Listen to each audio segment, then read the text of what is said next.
He says, فَمَثَلُهُ كَمَثَلِ الْكَلْبِ. His example is something like a dog, like the dog.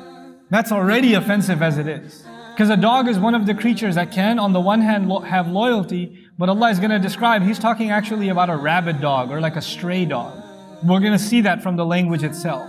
Now, this dog that Allah describes, and in the Quran, you get other examples of people and they're compared to animals. Like the Israelites who didn't do right by their book, they were compared to mules. كَمَثَلِ الْحِمَارِ يَحْمِلُ أَسْفَارًا. They were compared to mules. But this person, even worse, they're being compared to the dog.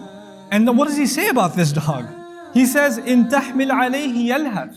If you were to put something on this dog, if you were to burden this dog with something, tie this dog to a load and he has to drag the load, the dog is made to do work of some kind, carry something, يَلْهَث. He's going to start panting, imtidadul lisan, ma'a shiddat al-tanaffus, they say. Yalhath means breathing heavy and sticking your tongue out, literally panting. That's what the dog does. When an animal sticks its tongue out and it's panting heavy, it actually means that it's exhausted.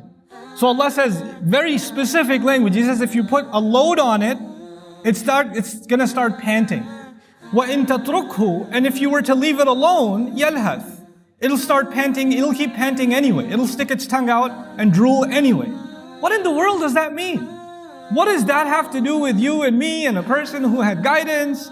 That Allah gives this strange image of a dog that is being made to do a lot of work and it's panting, or if it's left alone, it's still panting. The idea of lahath, of panting, is actually a kind of disturbance. A creature, a human being, any animal doesn't pant until they're disturbed, overwhelmed, bothered, unsatisfied, thirsty. This is the image of someone that's unsatiated, unfulfilled. And so our ulama commented exhaustively on this. The use of the word hamal, to load onto it, to put a responsibility on it, is used in the Quran for revelation. This person becomes like a dog. When they hear about the religion now, they start getting bothered. Like, this is a religious person. This is a person who knows about the deen, but since they've shed away from it, now even when they hear a reminder about what's right and wrong in their faith, internally they don't like it anymore. They're bothered by it. They're disturbed. They can't even find peace in prayer, in the gatherings of Muslims, in learning. They can't.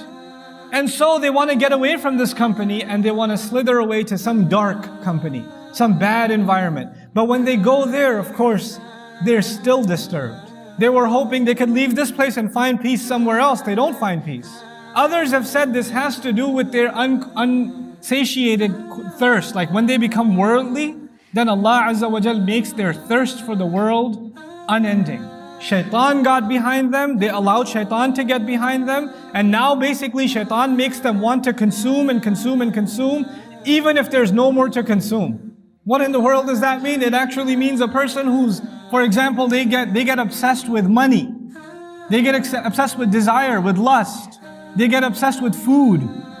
They get obsessed with stuff. They're thinking about food when they're hungry. They're thinking about food when they're not hungry. That's all they can think about. They're throwing up from lunch and they're worried about where am I going to have dinner. You know, they get obsessed with stuff. They're buried under debt and they're thinking about what can I buy from my credit card now?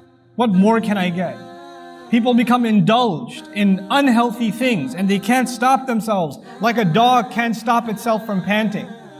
Whether there's a reason to or not, whether there's a need or not, whether it's justified or not.